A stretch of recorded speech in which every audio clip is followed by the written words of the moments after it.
ការសង្ខេបរឿងរាមកេរ្តិ៍ខ្សែទី4ដោយបានឃើញព្រាហ្មណ៍ក្លែងក្លាយចូលមកនាងសីតាបានចេញមកគោរពព្រាហ្មណ៍នោះពេលនោះព្រាហ្មណ៍អត់ទ្រាំមិនបានក៏សរសើរនាងសីតាថានាងជាឧមាភក្វតីដែលស្វាមីបំបរបងចោលហើយគេចង់មានភ្នែកមួយសែនអណ្ដាតមួយលានទុកសម្រាប់មើលនិងសរសើរទើបគេអស់ចិត្តនាងសីតាក៏បានសរសើរអំពីភាពអង់អាចរបស់ព្រះរាមប្រាប់ទៅក្រុងរាពណ៍វិញហើយបានសុំឲ្យក្រុងរាពណ៍ថយចេញពីអាស្រមនាងជាប្រញាប់ទៀតផងក្រុងរាពណ៍ក៏បានប្រែក្រឡាខ្លួនជាយក្សហើយខំអួតសរសើរអំពីសមត្ថភាពរបស់ខ្លួនប្រាប់ដល់នាងសីតានាងសីតាបានឆ្លើយតបទៅវិញដោយបញ្ជាក់ពីទឹកចិត្តព្រះនាងចំពោះស្វាមីរបស់នាងគឺភក្តីភាពចំពោះព្រះរាមជានិច្ចនៅទីបំផុតក្រុងរាពណ៍បានឆក់យកនាងសីតាឆ្ពោះទៅក្រុងលង្កាបានដូចបំណងពេលហោះចេញទៅក្រុងរាពណ៍បានប្រយុទ្ធជាមួយនឹងគ្រុឌមួយឈ្មោះជោតាយុដែលជាមិត្តសម្លាញ់របស់បិតាក្មេកនាងសីតាក្រុងរាពណ៍បានហូតចិញ្ចៀនរបស់នាងសីតាហើយគប់ចិញ្ចៀននោះត្រូវស្លាប់ជោតាយុមួយជំហៀងធ្លាក់ដល់ដីបន្ទាប់មកនាងសីតាក៏បានផ្ដាំផ្ញើនឹងសត្វកុកឲ្យយកដំណឹងនេះទៅទូលថ្វាយព្រះរាមផងក្រុងរាពណ៍បានយកនាងសីតាទៅទុកក្នុងសួនអសោករីឯព្រះរាមព្រះលក្សណ៍ក្រោយពេលដែលបាញ់ប្រាសរួចហើយក៏បានធ្វើដំណើរមករកនាងសីតាវិញលុះរកមិនឃើញក៏យំសោកក្រោយយំសោករួចក៏ធ្វើដំណើរទៅជួបនឹងជោតាយុបានប្រាប់ដំណឹងអំពីរឿងក្រុងរាពណ៍មកឆក់យកនាងសីតាព្រះរាមបានទៅជួបសត្វកុកទៀតកុកក៏បានយករឿងនាងសីតាមកប្រាប់ព្រះរាមប៉ុន្តែត្រូវព្រះលក្សណ៍ទេសដៀលហើយកុកក៏បានទេសដៀលវិញព្រះរាមខ្លាចពាក្យដំណៀលរបស់កុកនេះលេចលឺវែងឆ្ងាយតទៅទៀតក៏លើកធ្នូបំរុងបាញ់សម្លាប់សត្វកុកប៉ុន្តែសត្វកុកបានសុំទោសហើយធានាជួយច្បាំងព្រះអង្គយកនាងសីតាវិញព្រះរាមក៏ដាក់ធ្នូចុះព្រះរាមបានទៅជួបនឹងយក្សឈ្មោះកំពាន់ដែលមានបំណងសម្លាប់ព្រះអង្គតែត្រូវព្រះអង្គសម្លាប់ចោលក្នុងពេលនោះទៅនៅក្នុងព្រៃហែមរពៀនមានស្ដេចក្របីមួយឈ្មោះមហិង្សារាជបានសម្លាប់ក្របីឈ្មោលទាំងអស់ហើយប្រមូលក្របីញីធ្វើជាប្រពន្ធសូម្បីតែកូនខ្លួនដែលកើតមកឈ្មោលក៏មហិង្សារាជសម្លាប់ចោលដែរ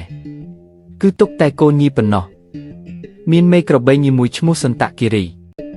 បានកើតកូនឈ្មោលមួយឈ្មោះទូភីហើយមានបំណងចង់ថែរក្សាក៏ភៀសខ្លួនសំងំក្នុងព្រៃនាងសន្តគិរីបានទូលមានកូនឲ្យខំហាត់ឲ្យមានកម្លាំងខ្លាំងក្លាមុននឹងទៅជួបឪពុកការខិតខំប្រឹងប្រែងរបស់ទូភីក៏បានសម្រេចដោយមានកម្លាំងរហូតដល់វត្តដើមឈើធំរលំខ្ទេចខ្ទីអស់ហើយក៏ទៅអង្គវកឪពុកឲ្យទទួលស្គាល់ខ្លួនជាកូនប៉ុន្តែមហិង្សារាជមិនយល់ព្រមការប្រយុទ្ធគ្នារវាងឪពុកនិងកូនក៏កើតមានឡើង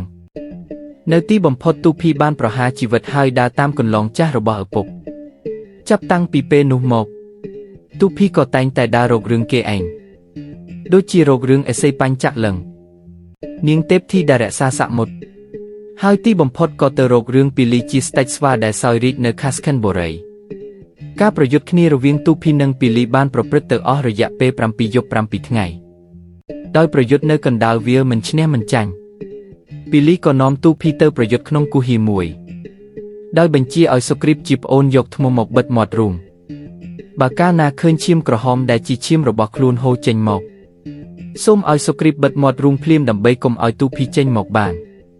ពីលីប្រើល្បិចក៏សម្លាប់ទូភីបានដូចបំណង